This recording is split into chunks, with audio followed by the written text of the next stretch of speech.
Hola amigos, hoy quería hablarles de Doggerland. Durante milenios, hasta el final de la prehistoria, Gran Bretaña no era una isla. Una enorme franja de tierra unía las costas británicas con el resto de Europa, un territorio ahora hundido, conocido como Doggerland, en el que vivían manadas de mamuts y de renos, por el que rondaban los leones y osos de las cavernas, en el que humanos establecieron poblados, cazaban y pescaban, pero fueron expulsados como consecuencia del enorme episodio de cambio climático que representó el final de la última glaciación. Los expertos calculan que prácticamente durante 6 milenios, entre 11.000 y 5.000 años atrás, esta Atlántida europea fue lentamente consumida por las aguas hasta que finalmente, convertida ya en una isla, fue engullida por el Mar del Norte cuando la agricultura llegaba a Europa y empezaban a construirse las primeras pirámides en Egipto, antes de ayer en términos históricos. Coexisten diversas ideas, pero todos los especialistas coinciden en un punto. Cuando la revolución neolítica alcanzó los países vecinos del Mar del Norte, Doggerland ya había desaparecido, excluido de los mitos europeos y del imaginario colectivo. El olvido es indudable porque la mayoría de los europeos desconocen hasta qué punto la geografía del continente fue diferente durante milenios y no son conscientes de que territorios en los que vivieron y murieron seres humanos durante siglos y siglos son ahora agua.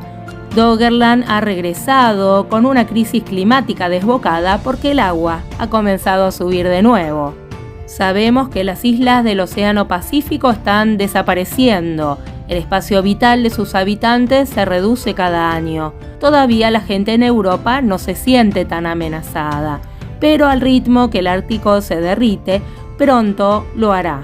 Los expertos predicen la desaparición de Venecia, Ámsterdam, incluso San Petersburgo para finales del siglo XXI. Es un remake de lo que sucedió hace miles de años cuando Doggerland comenzó a sumergirse permanentemente, exceptuando que en ese momento era un fenómeno natural, porque estábamos saliendo de la edad de hielo. A mediados del siglo XIX, los pescadores del Mar del Norte comenzaron a encontrar objetos que no deberían estar ahí: huesos de mamuts o de leones de las cavernas, restos humanos, puntas de flechas. Normalmente devolvían a las olas estos restos incomprensibles que también aparecían en las costas y en las playas.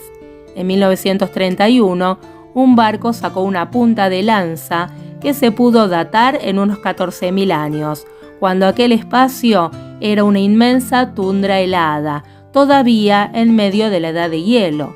Aquel hallazgo despertó por fin el interés de los arqueólogos, aunque no fue hasta los años 80 cuando estos hallazgos comenzaron a ser pensados racionalmente con investigadores como Hans Glimmerman, que en su casa de La Haya mantiene la mayor colección de objetos de Doggerland del mundo, o la profesora Bryony Coles, una investigadora inglesa que le dio el nombre a ese territorio por el banco de arena del Mar del Norte llamado Dogger. Una escritora, Julia Blackburn, dice: «Siempre me interesó mostrar algo que no existe, completar momentos del pasado. Vivo en la costa y hay restos de Doggerland por todos lados. Yo misma he encontrado huesos de mamut. Escuché hablar de Doggerland por primera vez en una conferencia antes de saber que existía, incluso después de haber descubierto los huesos. Creo que seguimos sin ser totalmente conscientes de aquella parte de una historia porque no hay testimonios escritos de ella». Elizabeth Filiol explica por su parte que no recordamos que los últimos cazadores-recolectores europeos podían ir a pie desde Inglaterra a Dinamarca. Es difícil imaginar una Europa con contornos diferentes. En una vida humana, la geografía parece inmutable, pero está cambiando. Las generaciones más jóvenes verán transformarse a los paisajes.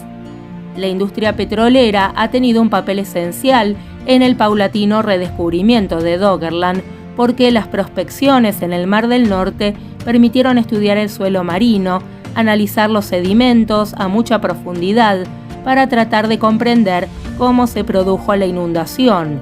La conclusión mayoritaria es que fue un proceso paulatino. La tierra fue cambiando poco a poco con la aparición creciente de lagunas y marismas que se fueron salinizando. Sin embargo, los científicos están también convencidos de que en un momento determinado el proceso se aceleró con violencia, sobre todo a causa del llamado tsunami de Storega, provocado por un deslizamiento brutal de tierras en Noruega. 100 kilómetros de costa se derrumbaron hace unos 6.000 años. No solo las prospecciones en busca de hidrocarburos han profundizado la comprensión de Doggerland, sino también las inmensas granjas de molinos de viento para producir energía eólica que se están instalando en la zona. Poco a poco, Doggerland está saliendo de las brumas. Resulta difícil imaginar aquella Europa en la que el Rin y el Támesis eran casi el mismo río, en la que los países escandinavos tenían solo la costa del norte y los Países Bajos estaban muy lejos del mar. Pero en cambio cada vez resulta menos difícil imaginar que la geografía, vapuleada por los elementos, pueda llegar a cambiar totalmente. Cuando los pescadores barrían el lecho marino con sus redes y las subían llenas de lenguados, platijas y otros peces que viven en el fondo del mar, también traían algún colmillo enorme o los restos de un uro o de un rinoceronte lanudo o de alguna otra bestia extinta. En general volvían a tirar todo al mar, ya que para ellos no tenía explicación.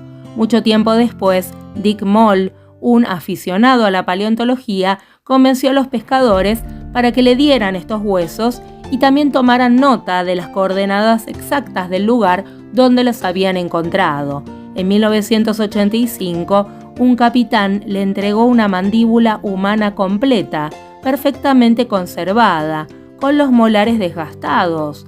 Moll y su amigo, Jan Glimenbin, un paleontólogo aficionado, hicieron datar el hueso mediante radiocarbono y resultó que tenía 9.500 años de antigüedad, lo cual quiere decir que este individuo vivió durante el Mesolítico, periodo en que el norte de Europa comenzaba al final de la última glaciación, hace unos 12.000 años, y que se prolongó hasta la llegada de la agricultura unos 6.000 años más tarde. Se cree que esta mandíbula proviene de un enterramiento que permaneció intacto desde que aquel mundo desapareció bajo el agua. Hace 18.000 años, el nivel del mar en el norte de Europa era unos 122 metros más bajo que el actual. Gran Bretaña no era una isla, sino la deshabitada esquina noroccidental de Europa, y entre ella y el resto del continente había una tundra helada. A medida que el planeta se calentaba y el hielo retrocedía, los ciervos, uros y jabalíes comenzaron a ir al norte y al oeste, seguidos de los hombres que los cazaban. Procedentes de las regiones montañosas de lo que hoy es Europa continental, los cazadores se encontraron ante una vasta llanura de escasa altitud. Un equipo de arqueólogos de la Universidad de Birmingham, dirigido por Vince Gaffney, dio una idea del aspecto que debió tener este territorio. Basándose en datos sísmicos del subsuelo del Mar del Norte, reconstruyeron digitalmente 46.000 kilómetros cuadrados de paisaje sumergido. Esta tierra ignota mostraba en una esquina del mapa al Rin y al Támesis que se unían y fluían hacia el sur hasta lo que actualmente es el Canal de la Mancha. Había otros sistemas fluviales para los cuales no tenemos nombre.